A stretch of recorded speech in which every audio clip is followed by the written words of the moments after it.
नमस्कार, CG news plus 24 में आपका स्वागत है। सबकी बात सच के साथ। तो चलिए रुक करते हैं आज की प्रमुख खबर पर। पूर्वी लद्दाख में एलएसी पर फिर से भिड़े भारत और चीन के सैनिक, सेना ने बताई सच्चाई। भारत और चीन के बीच सीमा विवाद कोई नई बात नहीं है। पूर्वी लद्दाख में साल 2020 के दौरान दोनों देशों की सेना आमने सामने आ चुकी है। दोनों देशों की सेनाओं के बीच पूर्वी लद्दाख की गलवान घाटी में झड़प भी हुई थी।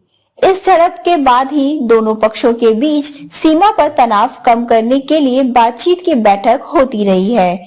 इन बैठकों का एक ही मकसद रहा है कि पूर्वी लद्दाख में भारतीय सेना और चीन की पीपुल्स लिबरेशन आर्मी पीएलए के बीच तनाव को कम किया जा सके। एलएसी विवाद को लेकर किए गए कई दावे।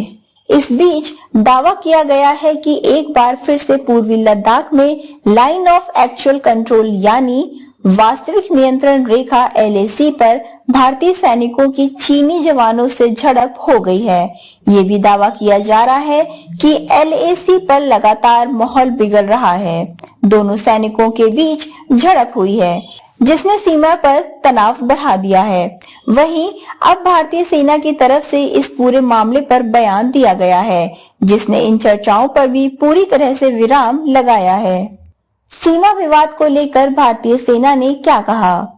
भारतीय सेना की तरफ से सोशल मीडिया प्लेटफॉर्म एक्स पर एक पोस्ट किया गया है। इसमें पूर्वी लद्दाख में चीन के सैनिकों के साथ टकराव की खबरों को फर्जी करार दिया गया है। सेना ने साफ कर दिया है कि सीमा पर इस तरह की कोई घटना नहीं हुई है। सेना ने कहा है कि लोगों को अफवाहों से बचना चाहिए क्योंकि इस तरह की कोई घटना सामने नहीं आई है। एक पोस्ट में सेना ने कहा, अफवाहों से बचें। भारतीय सेना और पीएलए सैनिकों के बीच हुई झड़प के बारे में सोशल मीडिया पर फर्जी मैसेज सर्कुलेट किए जा रहे हैं।